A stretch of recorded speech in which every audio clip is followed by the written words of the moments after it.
Hello guys, আজকে আমি এসেছি আমার এক ভাইয়ের নতুন বাড়ির গৃহপ্রবেশ অনুষ্ঠানে। ভিডিওটা একদম স্কিপ না করে শেষ পর্যন্ত দেখো, আর অবশ্যই জানিও তোমাদের কেমন লাগলো। সত্যি বলতে বাড়ির ডেকোরেশনটা দেখে আমি জাস্ট মুগ্ধ। সব কিছু এত সুন্দরভাবে সাজানো হয়েছে যেন মনে হচ্ছিল কোনো বিয়ে বাড়িতে এসেছি। সবচেয়ে মজার বিষয়, বাড়ির কালার থেকে শুরু করে ডেকোরেশন সমস্ত কিছু নিজে পছন্দ করেছে। এত ক্রিয়েটিভ পার্সন যে তোমাদের কি বলবো। আমি তো ভাবছি ভবিষ্যতে আমার যখন একটা বাড়ি হবে, আমার খুব ইচ্ছা একটা পার্ট আমি করব ভিন্টেজ, মানে আগেকার দিনের মতো, আর একটা করব আধুনিক মডার্ন। তোমরা আমাকে অবশ্যই ভালোবাসার আশীর্বাদ দিও যেন আমি এটা সফল হতে পারি। আচ্ছা, এবার আমাকে বলো আমায় কেমন দেখতে লাগছে। আশা করছি খুব ভালো লাগছে। আমি ঠিক 1 to 2 আওয়ার্স নিয়েছি কোন শাড়ির সাথে কোন ব্লাউজটা পরবো, কি গয়না পরবো।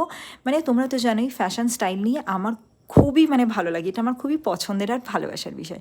সবাই আমাকে জানিও যে আমাদেরকে কেমন লাগছে। ওই অনুষ্ঠানে সবাই বলেছে আমাকে কি দারুণ লাগছে, ইউনিক লাগছে। ভিডিওটা ভালো লাগলে লাইক, কমেন্ট অ্যান্ড শেয়ার করো কিন্তু। আর আমার ফ্যাশন লাইফস্টাইলের ভিডিও আরও দেখতে চাইলে অবশ্যই সাবস্ক্রাইব করো। ভালো লাগলে, খারাপ লাগলে জানিও। ছোট্ট বন্ধু, বোন হিসাবে কোনো ছোটোখাটো ভুল হলে আমায় ক্ষমা করে দিও। Tata, take care, follow for more. দেখা হচ্ছে নেক্সট ভিডিওতে।